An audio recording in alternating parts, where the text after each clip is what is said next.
Anong latest po mga kababayan? Eto, affidavit ni Ramil Madriaga kabayan laban kay BP Inday Sara Duterte. Ay naku po, puro raw po mali-mali. Ayon yan kay Attorney Panelo Jr. kabayan. Naku, mantakin mo yan? Ha? At ito palang si Madriaga kabayan ay... wait muna po mga kababayan. Eto, magandang balita to kabayan, no? Marami di umanong mga artista na silent supporters sa ating mahal na BP Inday Sara Duterte mga kababayan. Naku, ito, yung gusto nilang ipa-impeach kabayan, yung BP Inday Sara Duterte, na ang daming taga-suporta kabayan. Diba? Real talk lang yan, di po ba? Tas eto pa mga artista raw to na silent supporters ni BP Inday kabayan. Naku po, di lang sila makapag-ano raw kabayan na maipost nila sa social media kasi alam naman natin na yung mga artista na yan pag nagsabi sila o nag-post sa social media na suportado nila si BP Inday Sara ay, di ba? Alam na kung anong mangyari sa kanila. Di ba mga kababayan? Di ba? Yung mga kakamping dyan na mahiling mang-cancel. Naku po, eto. Pakinggan natin mga kababayan, hatid ng SMNI mga kababayan, Pastor Kibuloy. Ibinunyag ng aktor na si Ruben Gonzaga na marami siyang kasamahan sa showbiz na sumusuporta kay Vice President Sara Duterte at dating Pangulong Rodrigo Duterte, ngunit hindi lamang makalutang. Ang detalye sa report ni MJ Mondejar. Sa politika at negosyo na nakatuon ngayon ang buhay ng artista, komedyante at dabawenyong si Ruben Gonzaga. Sa mga hindi nakakaalam, naging PBB Big Winner siya noon at talent ng isang kilalang TV station. Pero ngayon, vocal supporter ito ni Vice President Sara Duterte. Nang makapanayam siya ng SMNI, sumentro ang talakayan kung may iba pang supporters sa mundo ng showbiz ang mga Duterte. Yes, meron. Ang dami, kahit kay Tatay Digong meron na. Ang dami din. Yung iba kasi ayaw lang nila magpakita dahil sa meron silang mother station. Ayon kay Ruben, kadalasan sa mga artista ay silent supporters. Anya, mahigpit ang ilang TV station sa paglalabas ng opinyong politikal kaya nag-iingat raw ang mga sikat. Ako dati kasi, pag sinasabi mo nagsusupport kay sa isang politiko, lalo na national figure, tapos ayaw nila, parang iitsapwera ka. May discrimination. Meron. Parang wala kang demokrasya na pumili ng gusto mo. Ikinento rin niya ang personal na karanasan sa dati niyang network.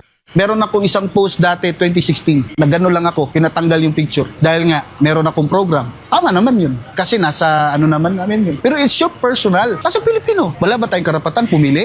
Wow. Hello.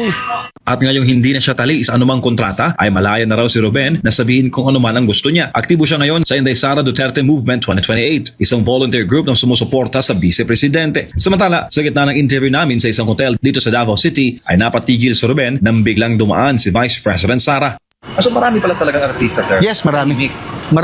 Maraming artista. Hindi lang napapakita. Si VP. Nandiyan si VP. Ayan, hindi lang nagpapakita. Ganon.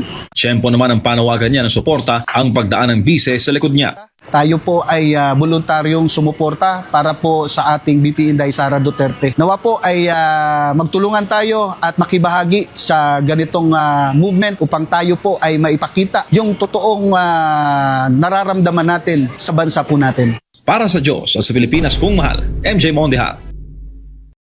Yun mga kababayan, di po ba? Kaya gustong-gusto nila ipa-impeach si BP Sara kabayan. Di ba? Pambihira mga kababayan, no? Yung ang daming nagmamahal ng mga Pilipino ay yun pa yung gustong ipa-impeach nila kabayan. Mantakin mo yan? Ha? At ito palang si Madriaga kabayan ay naku po, pakawala pala to ni naku po, Trillanes kabayan. Pambihira, di ba? Kaya si BP Inday Sara Duterte kabayan ay paniguradong panalo na. Di ba? Alam naman natin, basta pakawala ni Antonia kabayan ay di po ba? Pambihira, no? Di ba? Eto, pakinggan natin mga kabayan. itong bira ni Attorney Panelo Jr. Kabayan. Di ba? Ito yung magaling na abogado ni VP Inday Sara Duterte Kabayan na anak rin ng walang ibang si Panelo Salvador Sr. Kabayan, Attorney Sal. Dating tagapagsalita ni Pangulong Duterte Kabayan. Di ba? Mantakin mo itong si Madriaga Kabayan, di ba? Tila ba'y star witness pa nila pero pambihira. Pakawala lang pala ito ni Trilliana mga kababayans. Di ba? Ito pakinggan natin yung kailang bardagulan dito kasama si Attorney Rowena Gonzon mga kababayan. Guanzon, sabi nga ng PNP, nung inaresto siya noong 2023, ang description sa kanya is siya ang leader ng Madriaga Kidnap for Ransom Group, which is one of the most dangerous criminal syndicates in recent history. That was the description of the PNP. Wow, and that's in official PNP documents. Well, it was reported. It was reported as coming from the PNP. Oh, ayun. Nagtataka ko, yung storya niya, pilit na pilit nilang pinagdidikit na may na inutusan siya. Okay? In behalf of Vice President Sara na magdala daw ng pera. Ano ba itong mga pera na ito, attorney? Ang Sinasabi sinasabi niya, confidential funds daw. Magkano daw? Merong delivery ng 80 million, merong tigta 33 confidential fund. million, merong patang 1 billion. Paano daw niya alam na confidential funds? Wala siyang sinabi, hindi niya in-explain. Basta inutusan lang siya magdala. Sino Oo daw daw. nag-utos sa kanya? Si VP Sara daw mismo. Oh, talaga. May text siya. Di kagaya ni Yusek Bersamin. May text sila ni Bongbong. Oh, di ba? Bongga, ito. Walang text. Attorney. Wala. So far, yung affidavit niya mismo, wala talagang substantiation, walang nakadikit na any evidence. Oh, saan daw niya kinuha yung pera?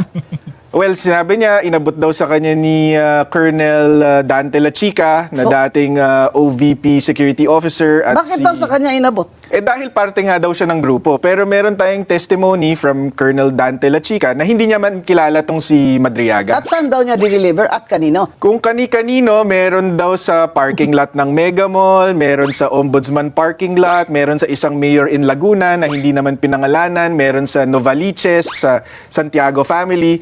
Pero walang mga detalye, 'di ba? Oo. At yung mga detalye na binigay niya, kunyari, meron siyang sinabi, dineliver niya sa Mega Mall parking lot. Tapos white Vios daw na may 80 million ng laman. And then a few days later, nakita niya daw na the same car minamaneho ni Miss Ria Kilala, asawa ni Attorney Ryan Kilala. Pero imposible 'yon. Kasi sabi nga namin dun sa complaint affidavit ni VP Sara, hindi naman nagda-drive itong si Ria Kilala. We have a certification from the LTO na she has no license. no driver's license at hindi talaga marunong mag-drive. So, So, ang timing lang, attorney. Gusto ko makita. Kailan siya nag-execute nitong affidavit niya? November 29, 2025. Oh, simula na noon ang first impeachment, di ba? Meron na. Tapos na. Voided na ang first Oo, impeachment. tapos na. Tapos, at saka siya ngayon, sa November siya. Bakit daw ngayon lang siya nag-affidavit niya? Hindi natin alam, pero ako, ang hinala namin dito is kailangan nilang punuin yung gap nila sa evidence versus VP Sara. So gumawa sila ng ganitong klaseng testimonya, gawa-gawang testimonya ni Madriaga para meron silang mapakita kung saan napunta yung confidential funds. Dapat ipakita Naku po mga kababayan.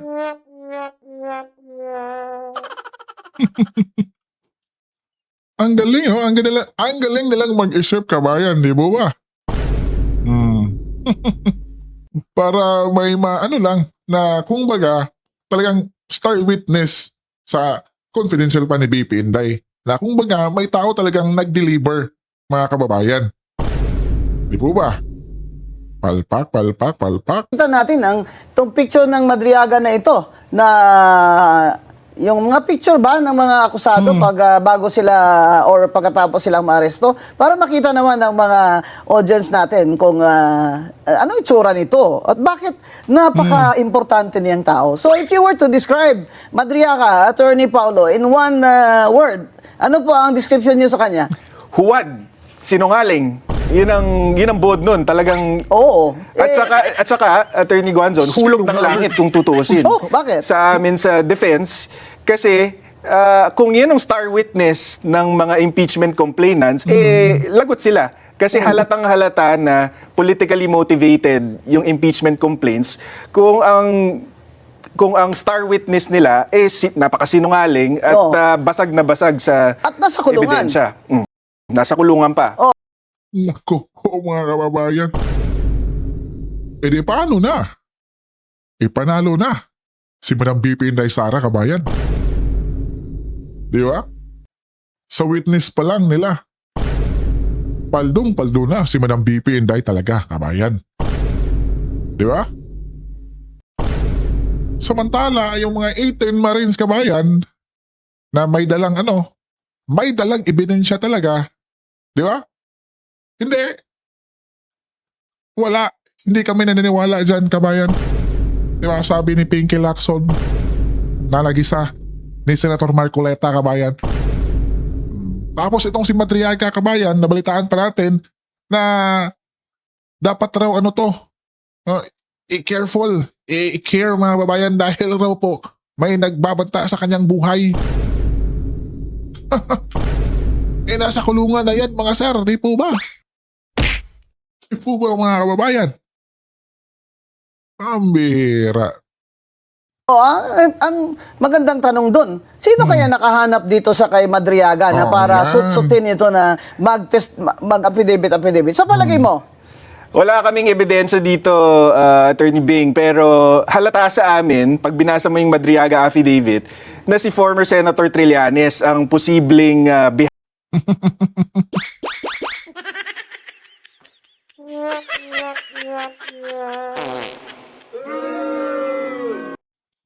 Diba mga kababayan? Baka wala ng asong Trilliana. behind dito kay Madriaga. Bakit? Kasi doon sa Madriaga affidavit, kasama na dito lahat ng greatest hits ni Senator Trillanes versus the Dutertes. Oh. Merong allegation dito na nakakatanggap daw sila ng pogo money. Merong allegation na nakakatanggap sila ng drug money. Sinama niya pa Trillanes dito yan, yung diba? magnetic lifters, nung customs drugs. issue. Oh. Tapos pati itong confidential funds. Sa amin, napaka-incredible naman na makahanap ng testigo na may personal knowledge Siya ng ng lahat lahat. ng yon. Bongga. Oh. Ilang 10 taon na atang linalako ni Senator Trillanes itong allegations na to. Wala Wala siyang naman witness. siyang matibay na ebidensya. Tapos suddenly, just in time for the impeachment, merong isang Madriaga na alam niya lahat yon. Oh. Diba? Kami nga, Attorney Guanzon, dun sa complaint affidavit ni VP Sara, para lang definitively mapatunayan namin na hindi sila magkakilala, we had to get the testimonies of 7 witnesses. Para lang siguradong each witness is speaking from personal knowledge. So, Okay, na hindi siya kilala. na hindi siya kilala. And imposible yung mga sinasabi niya. Hindi siya, sabi nga nung... Can you give me the names of your 3 witnesses? I have 7. That's former PSG Commander Major General Jose Niembra. And then we have a former PSG Commander Brigadier General Randolph Kabangbang. We have the former VP-SPG Commander Dante Lachica. We have the former DepEd Security Officer Dennis Nolasco. We have Attorney Ryan Kilala, na ito lang talaga yung kaibigan ni Madriaga. Ito yung mukhang connection kay VP Sara, si Attorney Kilala. And then we Kilala. even have Attorney Kilala. testimony from Miss Ana Magnaye. She's an events organizer that handled the inauguration of VP Sara, just to refute the insinuations na porke may picture si Madriaga with VP Sara during the inauguration. Ay, close na siya. Close na siya. May picture siya. Nakita ko nakabarong siya. Ito ma'am, Oo. doon sa testimony ni Ana Magnaye, pinapakita niya doon na number 1, hindi imbitado si Madriaga doon sa inauguration. He was just a last-minute replacement for Attorney Kilala because hindi nga kilala ni VP Sara Bakit sino ba itong attorney kilala at pinasubstitute niya yan sa kanya? Sa event na yon. Si Attorney Kilala, Associate Dean dati ng San Sebastian, doon nakilala to ni VP Sara. Ba't naman niya kilala itong kidnapper? Because itong si Madriaga, na-convict na to actually before, in the early 2000s, for another kidnapping, for a Kliyente separate ni kidnapping. kliyente ba ni attorney kakilala? Hindi po. Pero ang nag-handle po ng appeal niya sa Supreme Court ay yung San Sebastian Legal Aid. I see. So doon niya nakilala itong si Attorney Ryan So, Kilala. ano siya, indigent client. Yes. Oo. So na-acquit siya doon, naging malapit siya sa mga staff, faculty ng San Sebastian Law kasama itong si Attorney Kilala. Ginawa siyang parang alalay. Hindi naman. Naging magkaibigan sila. Akala ko Julalay. Kaya naman, ba may event, imbitado ito, attorney, hindi siya makarating, siya, parang proxy ko, ganyan. So ang kwento is, kasi sabi ni Madriaga, inutusan daw siya ni VP Sara na buuin tong campaign group Kailan na daw siya inutusan? 2020 daw po. Noong Isip- 2020, nasaan ba siya? Anong trabaho nitong Mukhang ang Madriagang ito? trabaho niya at that time is a parang private security Hirap provider. kasi itong mga kidnapping for ransom Di ba? Bantay sa lakay. Oo, marami sa kanila. Kunyari, security agency sila. Sila din pala. Ang kikidnap doon sa mga anak ng mga kliyente nila o boss nila. Kaya, importante yun na ini-explain ni May Attorney point. Panelo kung ano itong background niya at character nitong Madriaga. At nasa kulungan siya ngayon. Kasi, they are proving in the perjury case not only that nagsisinungaling itong si Madriaga, kung hindi aside from that na somebody is he is a puppet and somebody is pulling the strings. Kasi kung Correct. titingnan mo, bakit naman si Tama Madriaga naman. bigla na lang susulpot ng ganyan kung wala siya makukuha, di ba? The fact na nagkikidnapping for ransom siya is attracted to money, di ba? Yun. Ano ito? Out of his good conscience, mag-affidavit siya laban kay VP Sara dahil ano siya? Anti-corruption, advocate. Huwag mo na kami ibudol, ha? Talagang, ang hirap mo paniwalaan. Actually, ma'am, yung testimonya nga nung events organizer is nagpa-unlock si VP Sara ng picture taking sa lahat ng bisita. Of course, Hindi lang sa oo. bisita, pati yung onlookers.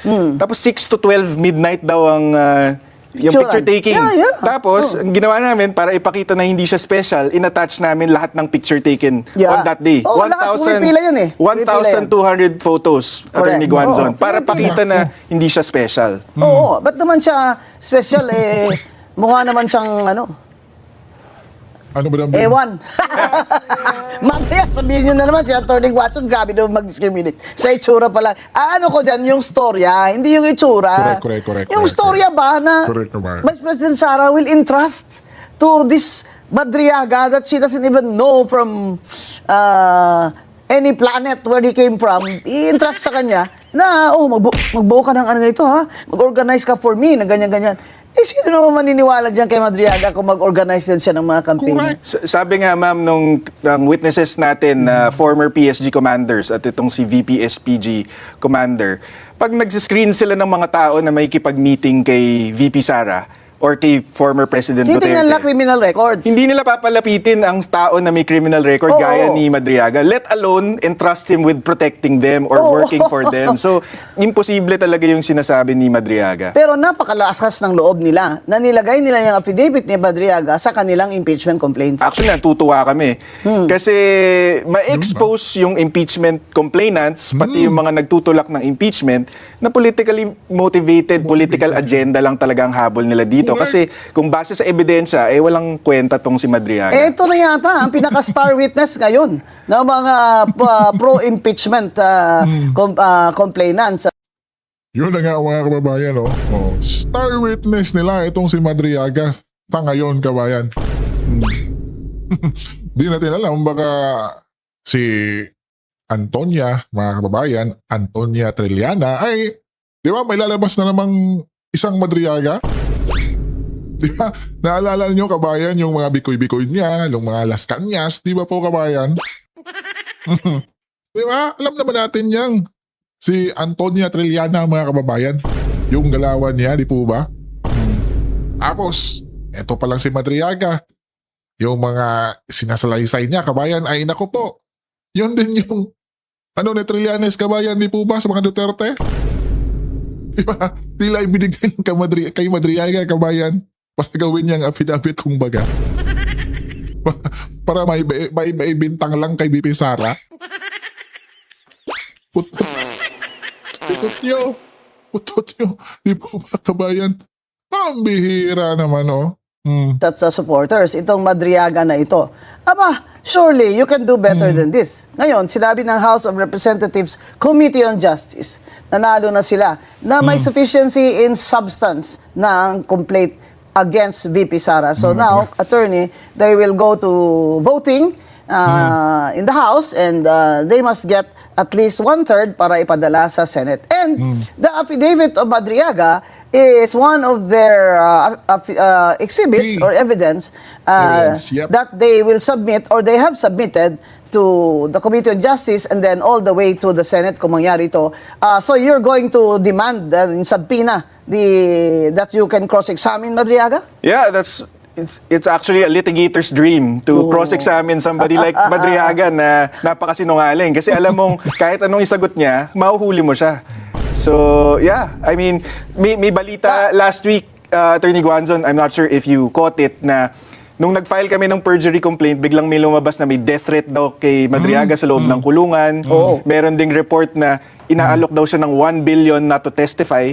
Sa amin, walang kinalaman si VP Sara dyan because VP Sara actually wants him to testify. Oo. Bakit? Kasi one, siya lang ang makakaamin na gawa-gawa yung storya niya. Two, siya lang ang makaka-identify na kung sinong handlers niya, sino nagtulak sa kanya. Yun. Tapos kung tindigan naman niya yung testimonya niya, we will shatter his testimony even more. Okay. So, for example, ano pong tanong ninyo kay Madriaga on cross-examination?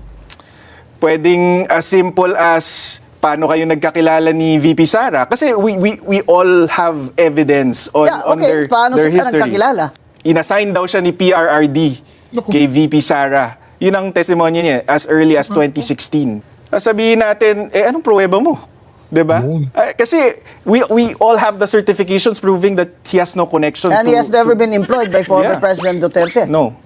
Kunyari, try nila i-refute yung 7 witnesses. Meron pa kaming mga kasunod dyan. So, wag silang magkakamali. So, magkasunod na mga witnesses daw, whose affidavits you have not yet submitted? Hindi pa. In the perjury complaint? Yeah. Hindi Okay. pa. So, what's the status of this perjury complaint now?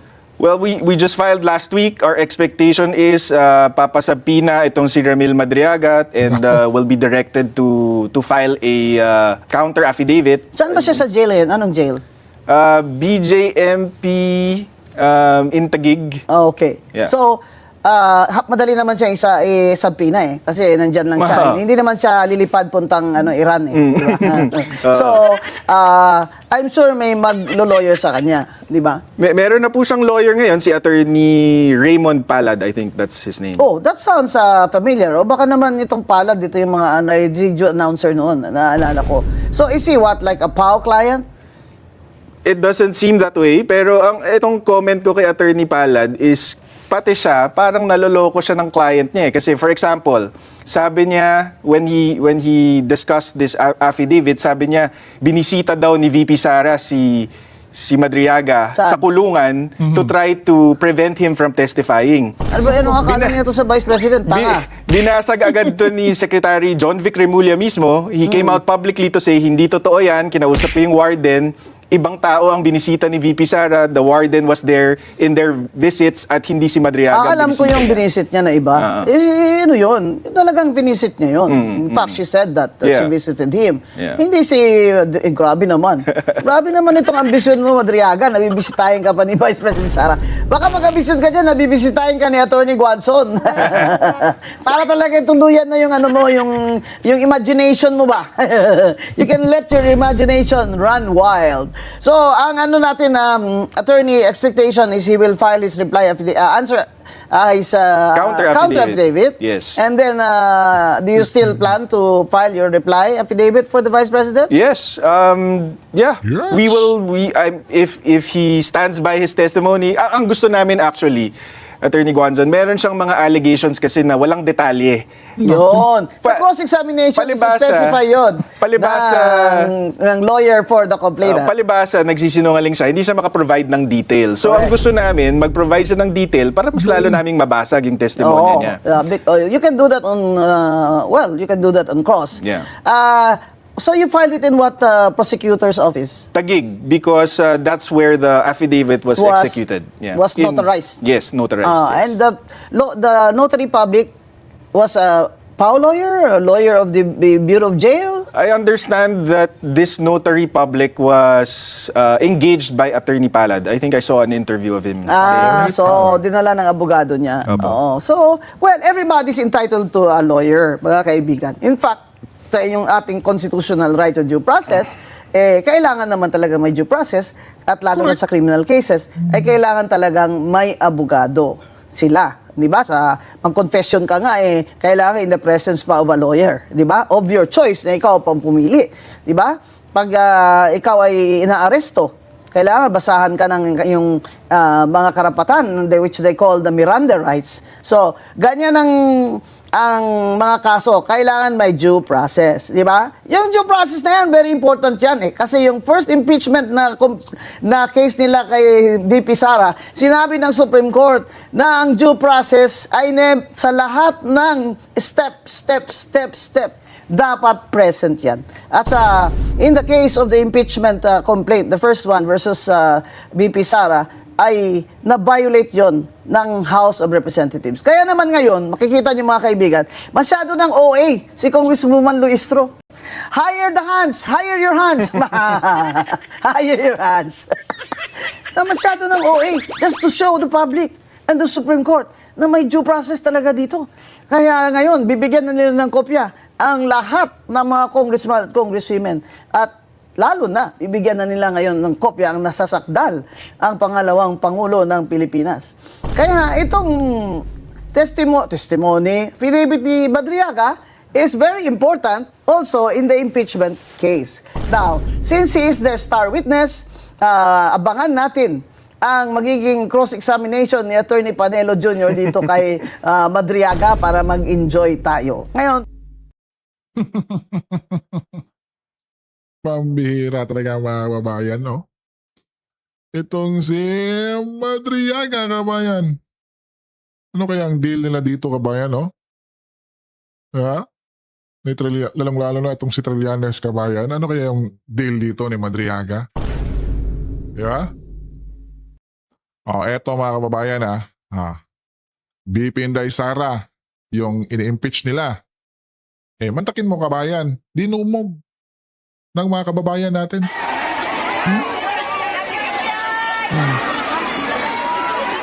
Ano yung kabayan, no? BP Inday. Ano, kabayan? Ang dami nagpapapicture. Di ba?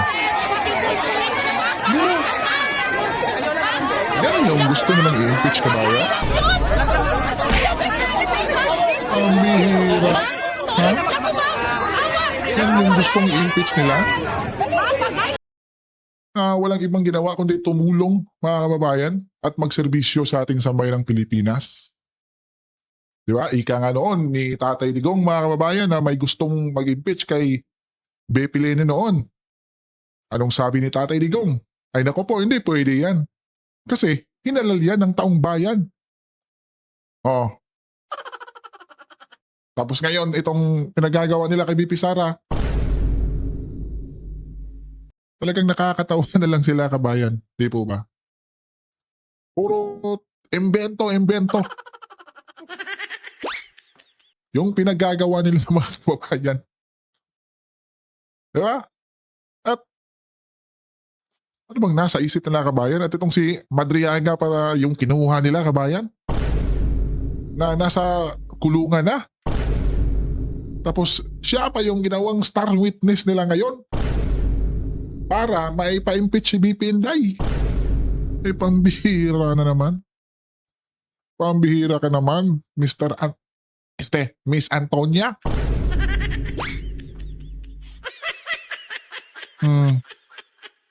Di ba, kabayan? Tingnan nyo naman, Di ba? Ikaw, kabayan, ano ang masasabi mo sa pinanggagawa nila ngayon? Pinaggagawa kay BP Inday Sara Duterte, kabayan. Di po ba? Pag-komento lang kayo sa baba at pag-usapan natin yan, kabayan. At huwag kalimutan nyo namang i-share at like yung ating video, mga kababayan. Maraming salamat po. God bless you po.